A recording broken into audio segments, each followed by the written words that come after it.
Hi and welcome back to Ultrasign, and we have something different for you this time, I think. Robert, tell us something. I want to talk about uh, a band that I've listened to for almost 15 years, but they are so unknown that I actually had to go through hell to even get a hold of their full-length album. The band is a Japanese hardcore punk band called Thousand Travels of Jawaharlal. Jawaharlal. Okay. Really hard name to pronounce. And the thing is, I actually found them while using BC++.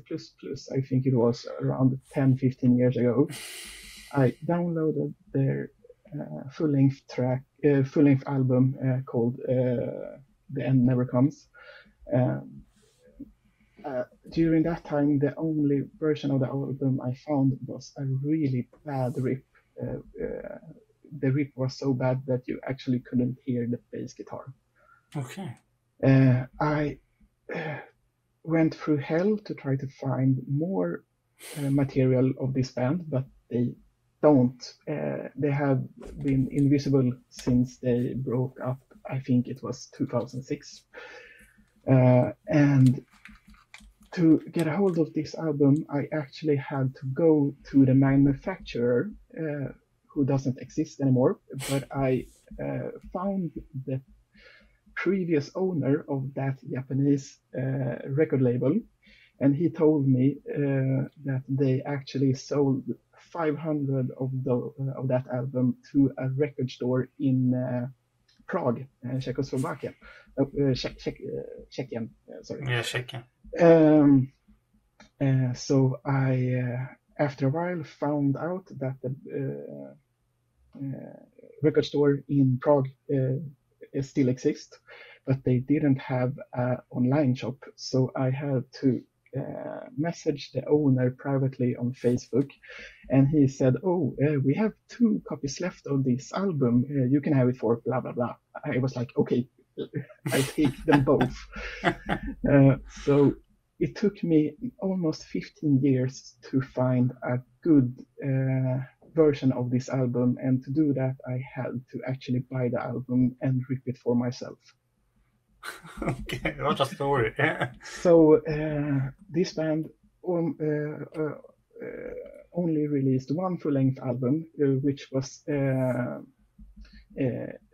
pressed in a total of 1,000 copies on CD, and I think it was 200 on vinyl. There is one vinyl available on the internet on the page discogs.com, which is a used record sales, kind of like eBay. And to get this album on vinyl, you have to pay 1,500 Swedish crowns, which is almost 200 American dollars. And this is not counting the shipping costs. Wow. So yeah, and I actually found out quite recently that except for the album, they have released one single which can't be found. It was printed in 50 copies, and they also released 2 split CDs. A split CD is an album which you create with another band, so it's 50% their songs and 50% another band's songs, and both of those splits are available for free on Bandcamp. Okay. So as you may, That's kind of usual today. This kind yeah, of. so this band does not exist anymore, but the band that they have worked with exists. So that's why it's even possible to get a hold of those 2 split CDs. So this song we are going to listen. The End Never Comes. Mm. Is it from the full length? It's from the full-length album, Yeah. and the link I found was actually a rip of the full-length album. And So is this the rip without the bass guitar or with No, the bass guitar? it's actually a good rip. Okay, it's a good one. Okay. With the bass present. And I don't want to really talk good about piracy. I think that you should buy your music if you are able to. But since this band never has been even present on the modern internet, I think it's quite okay to try to do what you can to find the music. But if companies don't sell stuff, if they do it impossible for us to buy it, sometimes you have to. Sometimes you have to illegally download it. Because I don't recommend it, but even buy 2 of the CDs. So I don't recommend it, but sometimes we understand it. Of course we do.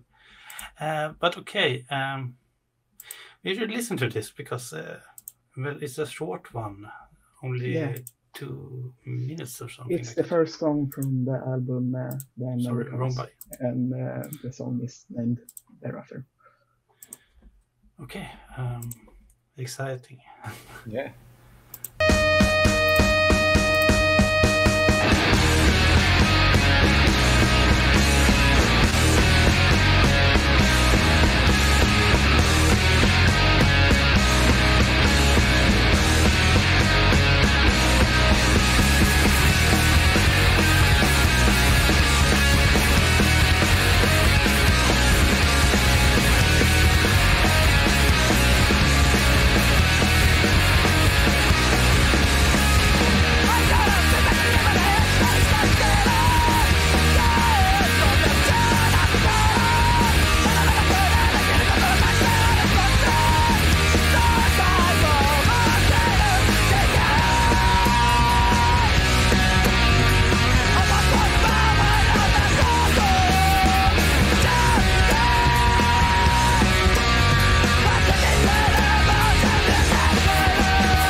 That was something.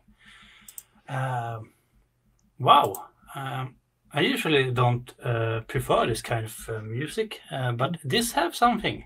This really had something that I like. I can really tell you what it is. It's something with energy and tempo, and exactly. It's just.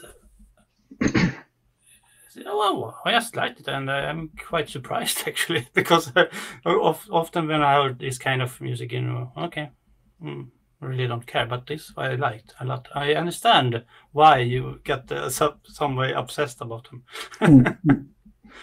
Yeah, I like very much too. This is great. It takes me back. This is. I've recorded so many bands like this. When I was 18, 19, learning my job. This is the kind of bands that I got. That was a great school, but it was great. I really got into liking this kind of music. This sounds like early 90s punk stuff. It's really good, and I love the concept of the length of the songs. This was maybe even a bit longer than usual with these bands. Once I made an album with 20 songs. They did this as a vinyl. There was 10 songs per side. So imagine the length of the songs. Yeah. 1.5 minutes maximum. But this, I really like this. But I also like the story very, very much. Yeah, and your determination to have it. Yeah, yeah, that one I like the most, I think. But I've known Robert for a while now, and I know he's got that one. Oh, I must have this one. I must have almost don't do anything for something like that. And I think that's fantastic. Yeah, and even if it's but kind of sad that it's hard to get stuff sometimes. It has its own charm, when it's hard to get it, and when you have to work hard for it and go almost all around the world to find stuff. And with music, it's not so usual nowadays. Yeah, I just think it's kind of amazing in a way that a band that had no career at all, really, how they can totally disappear, and 15 years later they get a hardcore fan from Sweden that does everything to get a hold of just a song, really. I would like to see their reaction if they knew about it. Yeah, we hope if someone of them looking at the internet sometimes and looking if they see their own stuff online, if they see us, please write to us and say hello. Because it would be amazing, actually. Yeah. But for stuff like this, Discogs is great, as you said. Yeah. Because I'm on Discogs because that's a good way to collect all that I did. And also they have, you find everything, which is amazing. So I found a CD single that I made with my band in 1993. Nice. A promotion CD in 300 copies, and it's on Discogs. And it was never so, but it was one for sale. This is years ago. Now it's gone. It says you can't find it, but it's there. But that's amazing that someone somewhere actually looked for this after all this time and bought it.